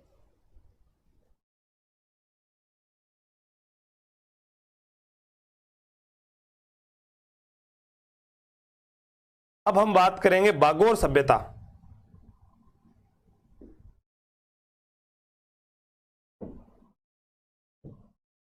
कौन सी सभ्यता पढ़ेंगे? बागोर सभ्यता। जी आखटे है, आप लोगों को पता है बागोर सभ्यता जो है वो भीलवाड़ा में है। कहां पर है? भीलवाड़ा में। बागोर कोठारी नदी के किनारे है, कोठारी नदी के किनारे है। बागोर को आदिम संस्कृति का, आदिम संस्कृति का संग्रहालय कहा जाता है। प्राचीन कृषि एवं पशुपालन के जो साक्ष्य मिले वो यहीं से मिले हैं। प्राचीनतम कृषि एवं पशुपालन के साक्ष्य। पूछा जाए राजस्थान में सर्वाधिक लघु उपकरण कहां से मिले थे? यहां पर पाषाण कालीन सभ्यता स्थल का प्रमुख केंद्र, बहुत इंपॉर्टेंट प्रश्न है, लिख लेना ये बात, पेपर में आ गया, ये मान लो आ ही गया, ये कल ही आ गया, देख लेना पेपर में, मुझे कल तो पेपर ही को नहीं। पाषाण कालीन सभ्यता स्थल का प्रमुख केंद्र, पाषाण कालीन सभ्यता स्थल का प्रमुख केंद्र जो है राजस्थान में यही है। गुरुजी इसकी खोजकर्ता के बारे में बताओ, तो लिखो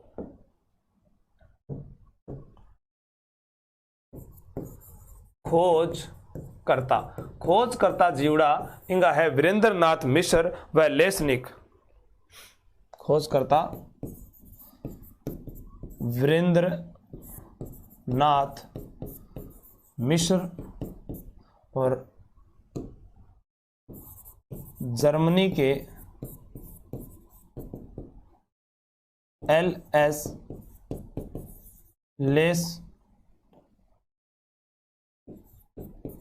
लेसनिक, ये इसके खोज करता है।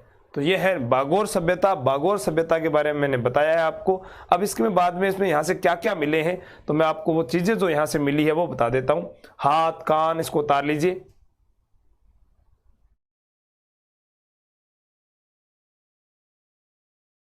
ठीक है,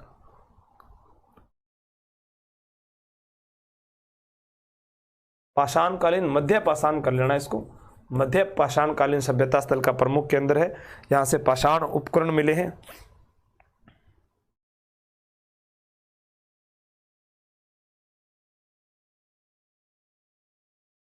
हस्तकुठार, हस्तकुठार हुआ है ना वो एक छोटो से यहाँ खुरपी टाइप में, वो तो हस्तकुठार। जैसे ये हस्तकुठार तीखा होता था आगे से ऐसे। ठीक, हस्तकुठार बागोर सभ्यता का प्रमुख, हस्तकुठार बागोर सभ्यता का प्रमुख हथियार था। हथियार था। तो एक चीज तो आ मिल गई। दूसरी चीज लिखा हाथ, कान व कांच के बने आभूषण। हाथ व कान के कांच से बने आभूषण। और बड़ी संख्या में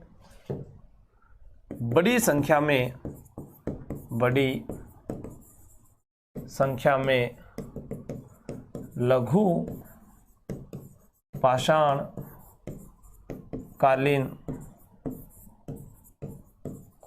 उपकरण प्राप्त हुए हैं। बड़ी संख्या में लघु पाषाण कालीन उपकरण के अंदर ज्या गुरुजी कह दो कि गोफन, गोफन जानते हो ना, गोफन, हथौड़ी, ठीक है, हस्तकुतार, ये जो चीजा है, ठीक है, हथौड़े, गोफन, ठीक है, छेद वाले पत्थर, ये भी लिख लें इसमें, छेद वाले पत्थर, बाटा होता, गुलेल बांग मैंने यह फेंकता, ठीक है, ये यहां पर मिले हैं। कपड़े के अवशेष मिले हैं। बैल व कुत्ते की मृण मूर्ति मिली है।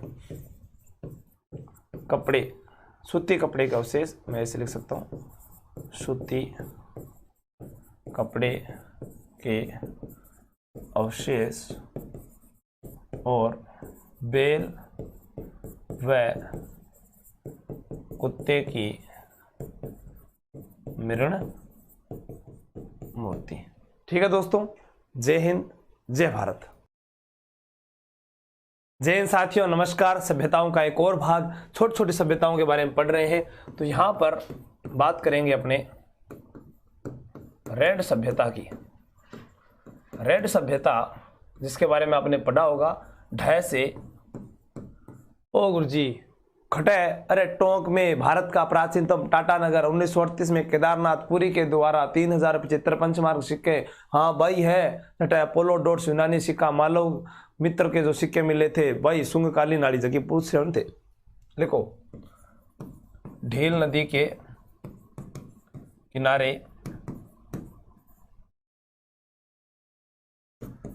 केदारनाथ पुरी, ये कौन है?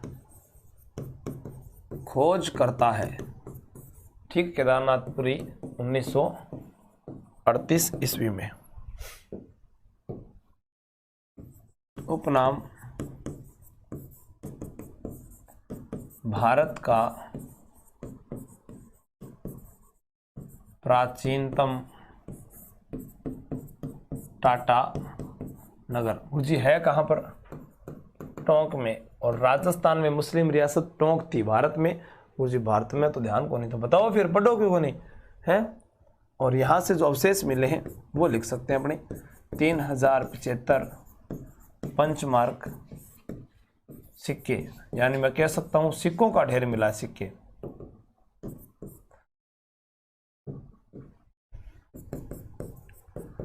मालव शासक व यूनानी शासक अपोलो डोट्स के सिक्के मिले हैं। अपोलो डोट्स के सिक्के मिले हैं यहां से। और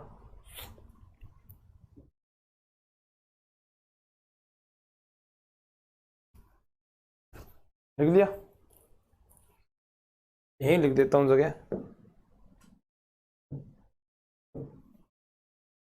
यहां से प्राप्त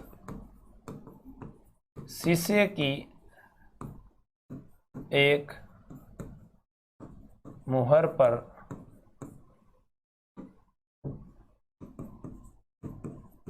मालव जनपद से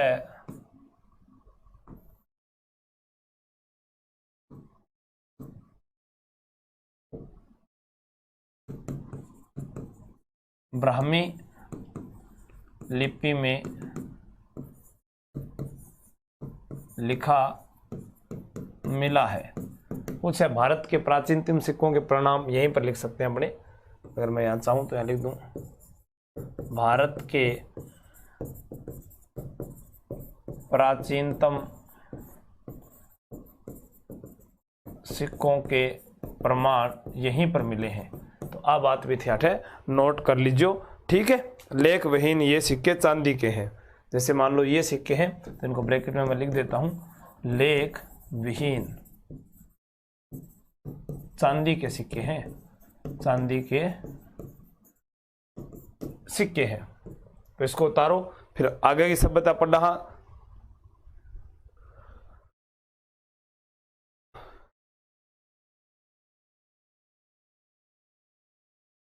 चलते हैं आगे। अब कौन से पढ़ांगा गुरुजी? सुनारी सभ्यता करा दो। सुनारी जो खटे झुंझुनू में है, लिखो फिर। सुनारी सभ्यता झुंझुनू। सुनारी सभ्यता झुंझुनू जिनकी खोज है 1980 में राजस्थान पुरातत्व विभाग के द्वारा की गई थी। यहाँ पर क्या है कि लोहे गलाने की भट्टियाँ मिली है, यानी अठे जो है कि अपने कह सकते हैं कि वेदों जो है, आर्य जो है, उनके द्वारा बसाई गई कोई सभ्यता स्थल बताया गया है सुनारी झुंझुनू के अंदर। मुख्य रूप से लोहे गलाने की भट्टियाँ के प्रमाण यहाँ से प्राप्त हुए हैं, यही हमें याद करना है। तो कह सकते हैं कि सुनारी की जो खोज है वो 1980 ईस्वी में 1980 ईस्वी में राजस्थान पुरातत्व विभाग द्वारा खोज की गई। राजस्थान पुरातत्व विभाग द्वारा खोज की गई, ठीक है। रथ जो है वो घोड़ों से रथ खींचा करते थे। यहाँ पर भोजन में चावल का प्रयोग करते थे। और घोड़ा जो है बना, रथ जो है वो घोड़ों से खींचा करते थे। रथ घोड़ों से खींचते थे। लोहे के उपकरण मिले हैं, लोहे के उपकरण मिले हैं। और मैं बात करूं, मैंने अभी बताया है लोहे गलाने की भट्टियां, लोहे गलाने की भट्टियां मिली है। तो लोहे गलाने की भट्टियां यहां से मिली है। और अपने धोंकनी युक्त धमन भट्टियां जिसे बोलते थे,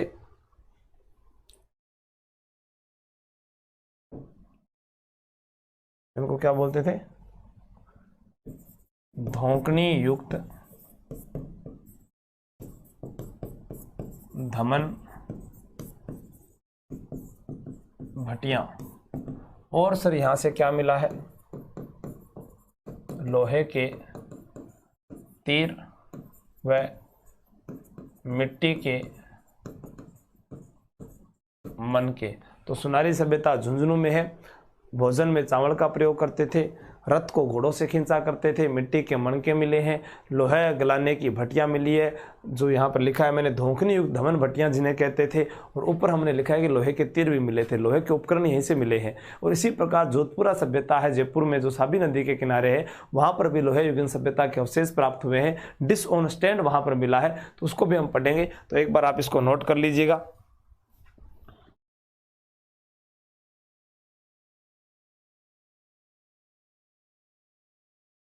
आगे पढ़ते हैं। जोधपुरा सभ्यता। जोधपुरा सभ्यता कहां पर है, जयपुर में। और ये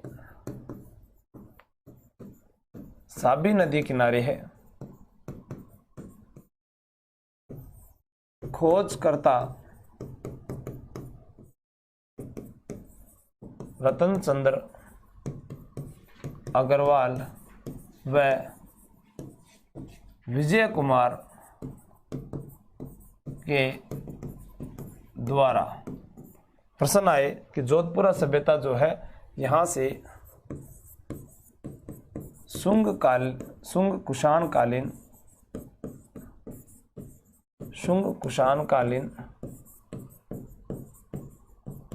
सभ्यता के शुंग कुषाणकालीन सभ्यता के प्रमाण मिले हैं।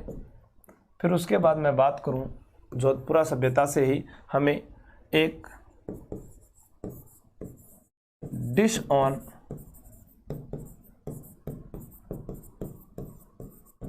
स्टैंड मिला है, एक डिश ऑन स्टैंड मिला है।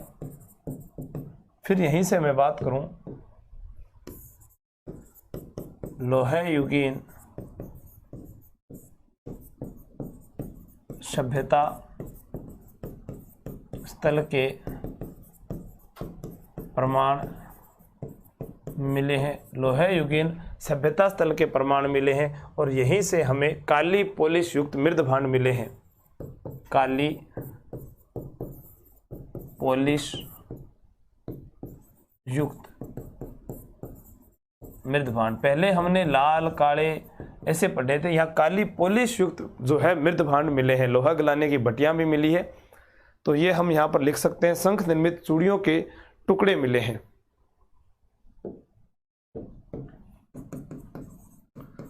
शंख निर्मित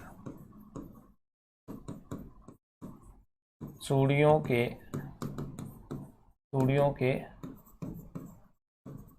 टुकड़े मिले हैं। और मैं बात करूं यहाँ पर शंख निर्मित चूड़ियों के टुकड़े और लोहा गलाने की भट्टी भी यहाँ पर मिली है। लोहा गलाने की भट्टी जो मैं आपको पिछले वीडियो में अभी बताकर गया हूँ कि मुख्य रूप से अगर लोहा गलाने की भट्टी पूछी जाए तो सुनारी सभ्यता झुंझुनू के अंदर होगी। ठीक है, सुनारी सभ्यता कहाँ पर है, झुंझुनू के अंदर है। हम यहाँ पर इसको लिख कर गए, लेकिन ये नहीं लिखा कि किस नदी के किनारे है, तो ये भी आप लिख लो, कांतली नदी के किनारे है। कांतली नदी के किनारे है। अगर आपसे पूछा जाए कि कांतली नदी जो है क्या गणेश्वर सभ्यता है, तो बिल्कुल गणेश्वर सभ्यता भी कांतली नदी के किनारे है और सुनारी सभ्यता भी है। कांतली नदी का बहाव क्षेत्र तोरावाटी कहलाता है और शेखावाटी की जो बोली है वो तोरावाटी है। तो इसको आपने उतार लिया होगा, इसको आप उतार लीजिए। फिर आगे बात करते हैं ईसवाल सभ्यता की।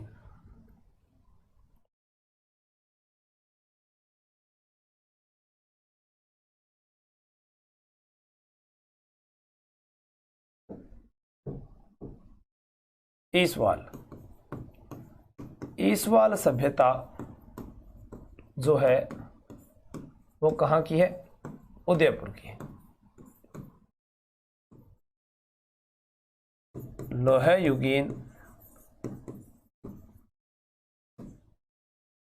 युगीन सभ्यता स्थल था। ये भी लोहे युगीन सभ्यता स्थल, प्राचीन औद्योगिक बस्ती। ऊंट को दांत मिलियो अठू, ऊंट को दांत, हाँ ऊंट का दांत यहां से मिला। ये मुख्य रूप से सबसे अलग है, इंपॉर्टेंट, वेरी वेरी इंपॉर्टेंट है, लिख लेना। ऊंट का दांत, ये है इंपॉर्टेंट। और मकान जो है, मकान प्रस्तर खंडों से निर्मित है, तो इसको उतार लीजिए आप। मकान प्रस्तर खंडों से है, उदयपुर की प्राचीन औद्योगिक बस्ती है।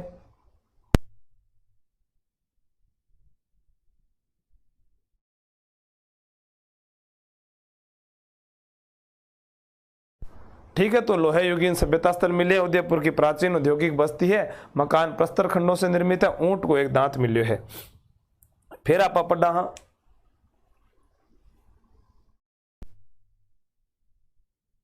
ठीक है, आगे पढ़ा है आपा भीनमाल जालोर। क्या पढ़ागा? भीनमाल जालोर। और जी भीनमाल खटे है जालोर में है। और भीनमाल जालोर के अंदर ध्यान रखना है कि रतन चंद्र अग्रवाल, रतन चंद्र अग्रवाल के निर्देशन में खोज हुई। और यहां से हमें एक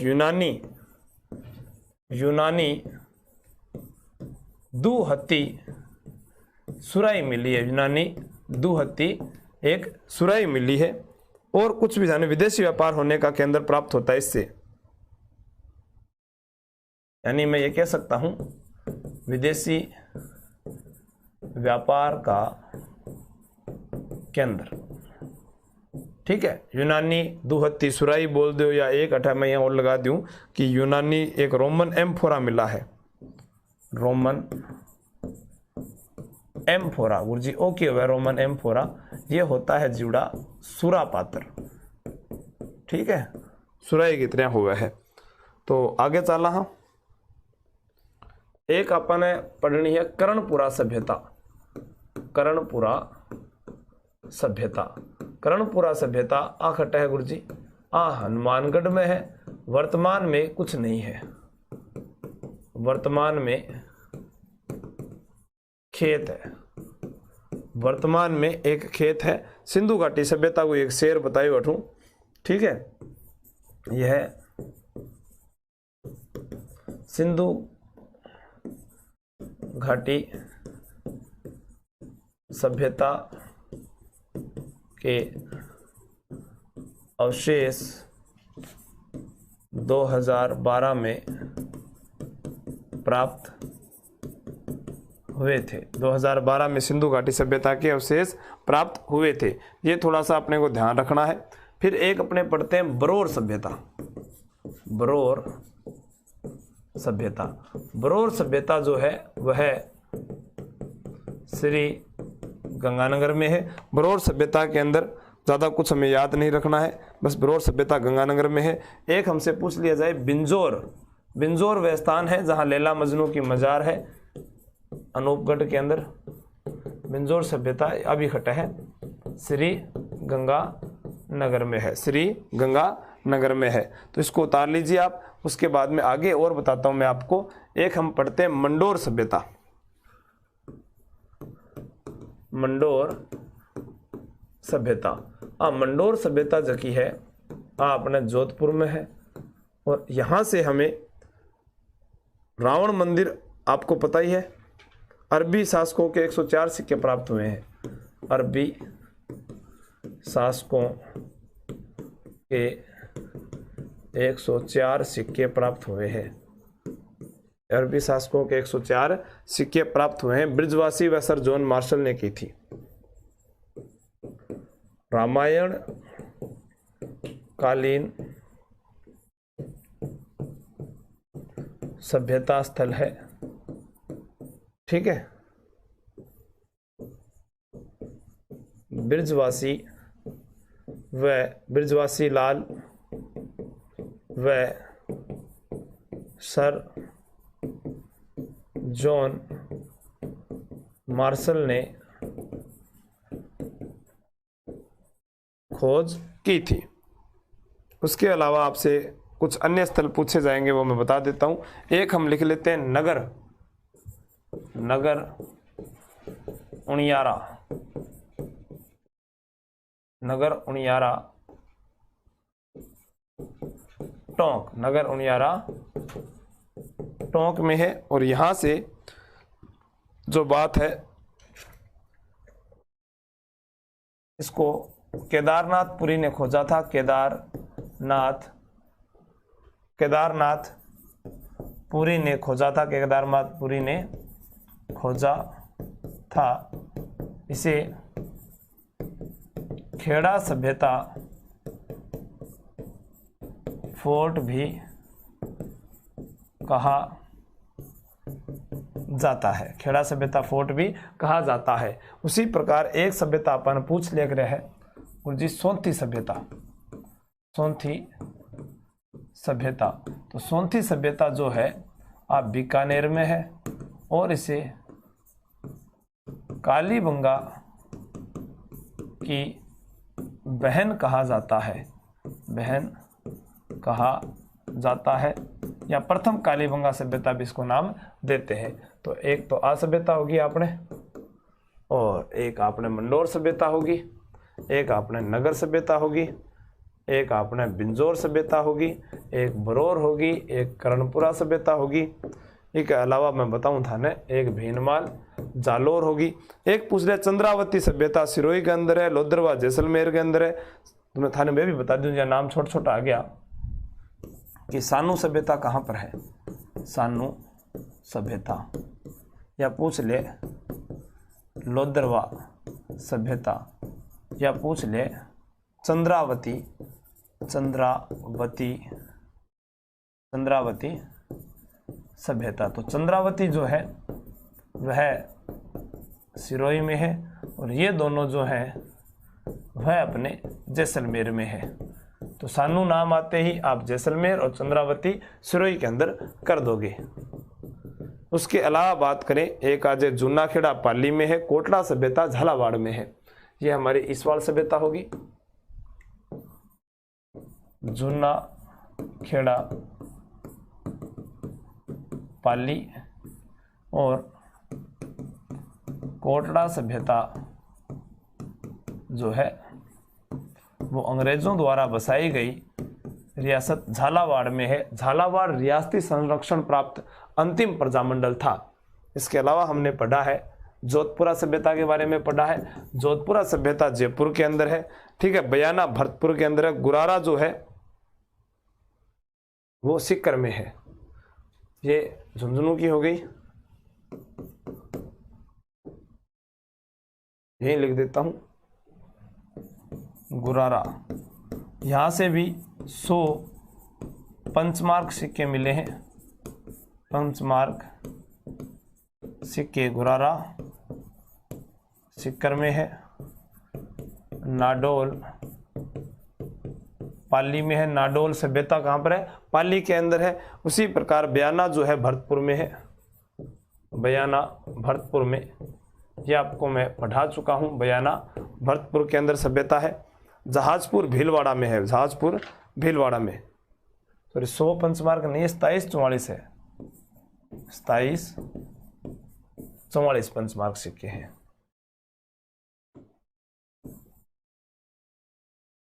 हाँ आओगी, जहाजपुर भीलवाड़ा में है, जहाजपुर भीलवाड़ा में है।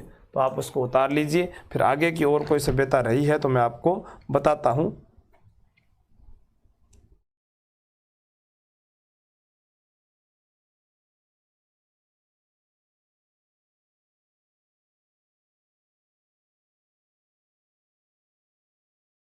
ठीक है दोस्तों, जय हिंद, जय भारत।